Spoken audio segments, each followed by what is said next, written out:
Welcome to the small mill, where together we can dream of owning a Woodmizer bandsaw mill together. I personally don't have a Woodmizer yet, but someday, God willing, I will. In the meantime, I've got my Grizzly 14-inch bandsaw and a nice little homemade sawmill jig. This allows me to cut up limbs and small logs into material for my artwork. Here I'm wrestling some birch to cut fresh ends for waxing later on. I'm hoping this branch will produce some spalted features. We shall soon see. My sawmill is comprised of an outfeed table that holds a piece of aluminum angle that functions as a track for a sled. The sled is simple, just a piece of 3/4-inch ply with a groove for the aluminum track to guide it, and two very basic shelf brackets. I used to have a more sophisticated sled with custom-made brackets that had T-tracks and knobs for adjusting to different logs, but I gave it up. It was too complicated and it did not produce good enough results. Sometimes you just have to kiss it. Keep it simple, stupid. And these brackets are chef's kiss when paired with an impact driver.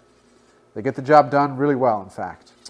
Kissing a problem is a lesson I've learned the hard way a few times over.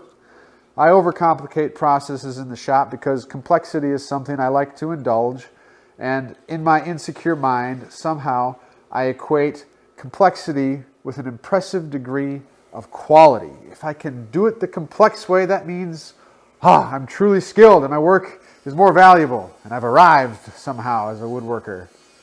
Well, I'm starting to wisen up.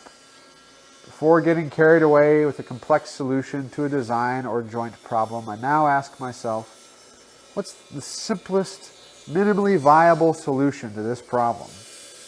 I credit teaching to this new way of thinking. Helping 50 new high school woodworkers through their projects means we can't indulge in complexity. There is no time, and rarely is there the skill. We need quick, effective solutions, and so we kiss it. It's also a great way to make money, by the way.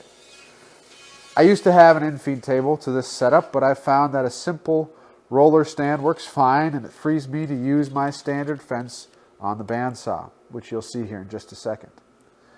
The process I follow for a typical log like this involves creating two flat and square faces on the log.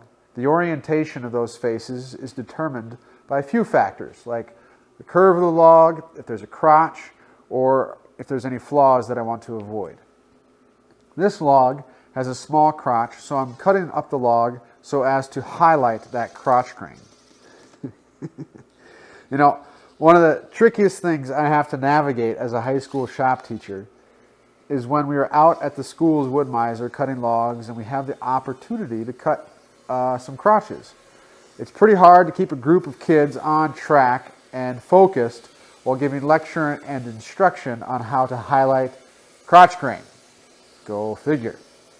And it's not like there's a good alternative. That's what it's called, and you can't just say figured wood because that's too general and broad. I can't get mad at them for getting distracted and laughing. It is objectively funny, and I will not be found guilty of stifling a good sense of humor in the next generation, so long as we can stay on task and be safe. All right, so once I've got my two sides cut at right angles, I ditch the sled and angle aluminum and set the fence up for cutting out a consistent board thickness.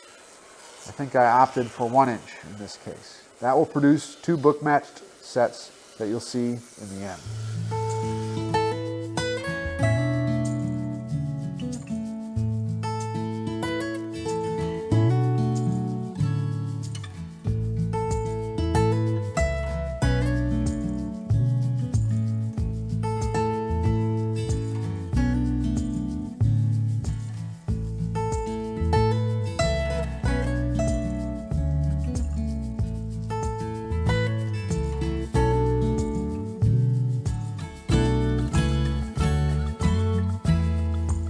Now that everything is cut, I measure for moisture content and write that down with the date. Then I treat the boards with pentacryl, which I'll talk more about that in the next small mill video. Give these slabs a year to dry and I will be making something worth looking at with them, hopefully. Thanks for watching.